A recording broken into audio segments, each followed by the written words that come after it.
I felt that our team was too slow collectively, not individually. Some players were really fast, but as a team generally, we weren't fast enough to put pressure on the puck in the offensive zone when we didn't have it as a collective. I went over to the World Championships in Moscow in, I think it was '88, and Alex was playing there, and Fedorov was playing there. And, you know, he was a player at that point that just jumped off the page at you. You know, his ability was unbelievable. And, you know, I mean, I'd never seen a guy that could skate as fast and still do things with the puck, you know, at full speed. And his speed was probably as fast as anybody in the National Hockey League. We were drafting in the 4th round. We had 2 picks. And we picked I think we picked our first pick, I forget who it was, it's in the record book. But the second 4th round pick coming along, or it was the reverse, I said, we're going to use the second one to take a gamble. And the scout said, what do you mean? I said, well, we're going to take Alexander Mogilny with this. And they said, oh, we'll never get him out. And I said, he's 18 years old. Even if we have to wait 8 years, he'll be ours. In those days, you held on to the player's rights until he left his home country. So we drafted him, and the next year, I saw him again at the World Championships in Anchorage, Alaska, and it was funny because I hadn't met him until I saw him in Anchorage, and he had just played a game, and I forget the team they beat, but they just kind of beat them. And I said to Alex, I said, you know, you're a goal scorer, like, you know, when are you going to score some goals? And he kind of understood, but he said in broken English, he said, next game Canada, I score 3. And he did. And, you know, that's the kind of, like, you know, he's a very confident kid, but he had unbelievable tools. Donnie came back from Anchorage. I said, so how was he? He said, well, he was only the best player in the tournament. He scored 3 goals and then sat in a rocking chair for the rest of the game that they won. He had won, and then he went from winning the World Junior Championship to the Olympics in Stockholm.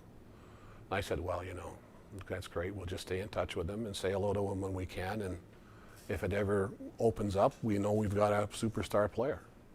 I think that May, we had been bounced out of the playoffs by either Boston or Montreal, I forget which. And I'm sitting at home.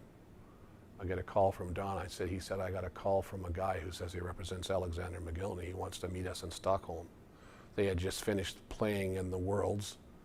And I said, let's get some plane tickets. We can't afford not to go, even if it's called Seymour. He said, well, you got to go. Even if it's a phony, you got to find out. So we are on the next plane to Stockholm that night, get there the next morning, and we call the guy who purported to be his agent, a guy named Sergei Fomichov, who ultimately ended trying to extort money from him, who came back to Buffalo. Sergei said, meet us at this particular hotel, and we went to the hotel, and he's sitting on the sofa with Alex, and I'm sitting on the other side with Don in chairs. And so I looked at him. Of course, I'd seen his picture, but I'd never met him. And I said, is that him? He says, that's him. So I said, well, Alex, are you prepared to come to North America, give up your family, face whatever repercussions in Russia you're going to face? Yes. So I said, what's the next step? He said, we'll meet you such and such a place tomorrow. We met them in kind of uncertain circumstances and had to make a dash for it. Whether it was staged or not, I don't know.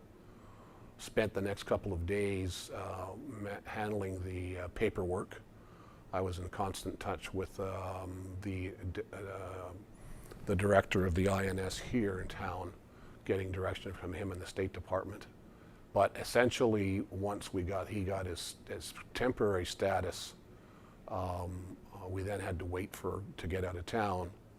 And so we kind of went off into the wilderness of Stockholm for a little bit of time until we can get the final documents, and got the documents in the middle of the night the next couple of days, and then went to the airport at dawn and got through security without a hint of opposition.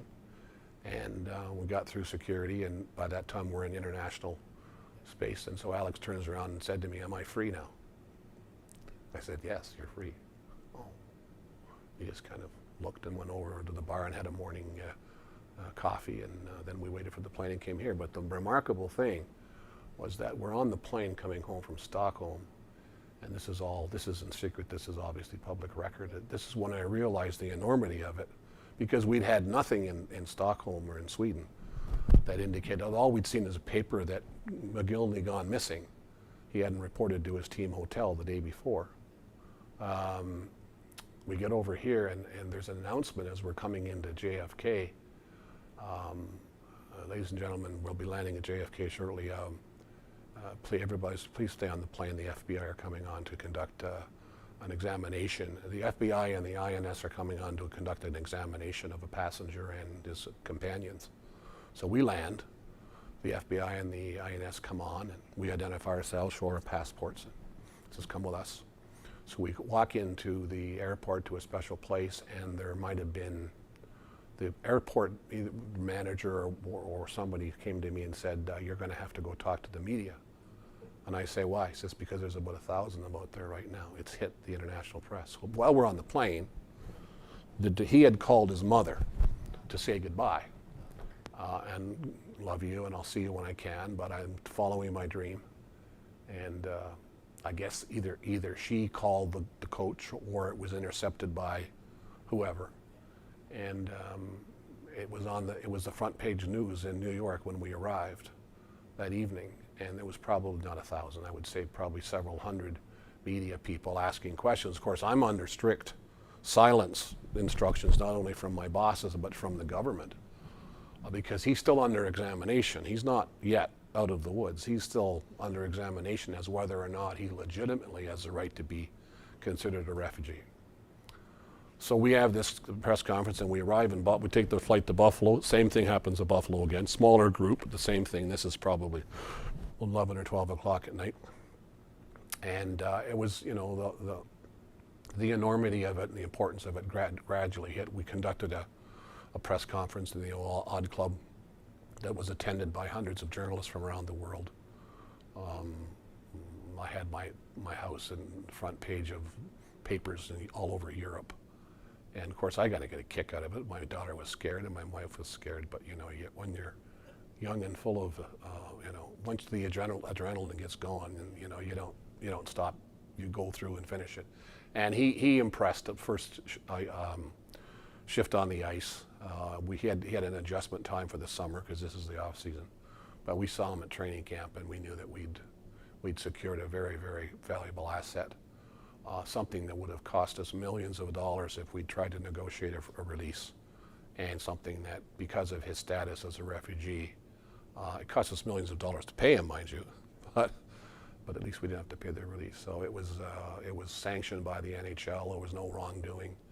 And he became a big part of the Sabres history.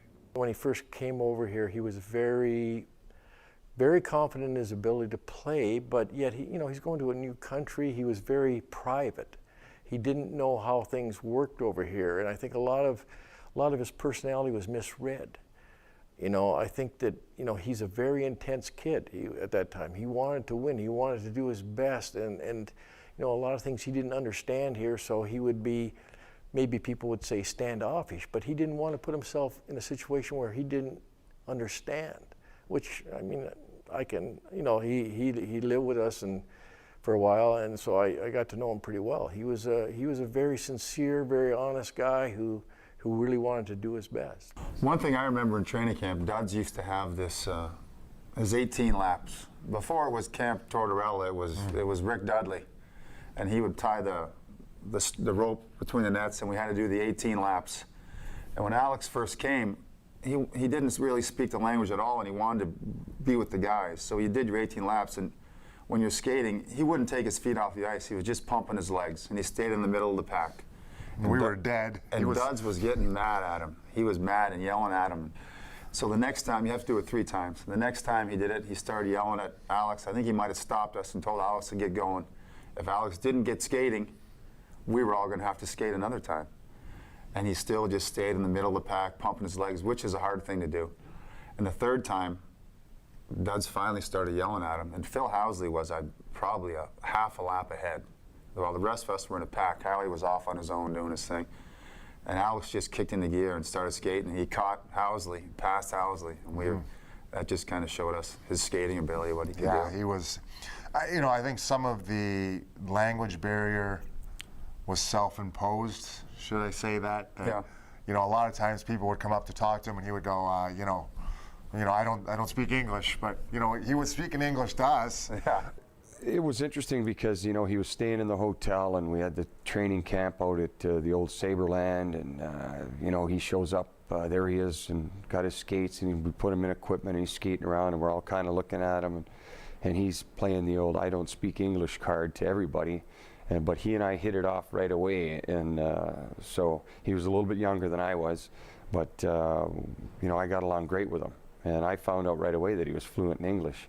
So I just let it go. I didn't tell anybody. And so he used to come over to my house and have dinners and relax, able to relax. But he was a very, very interesting young man and tremendous talent, probably the most talented guy I've ever played with. He was the first guy to come over, and it opened the doors for a lot of other players, and that's a huge step. I mean, you think about a 19-year-old kid leaving the United States to go live in Russia, and play when he's not even supposed to leave.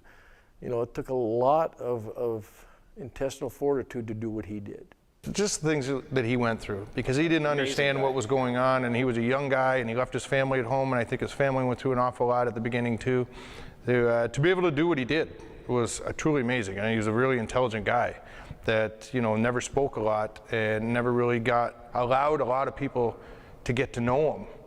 But if you did get to know him, he was an intelligent guy that knew what was going on, knew what he wanted to do, and he did it extremely well, and he was pretty dedicated. He was the one, and he probably was, as was often said to me, his name and picture was on the president's desk at all times, because this was a time of very delicate.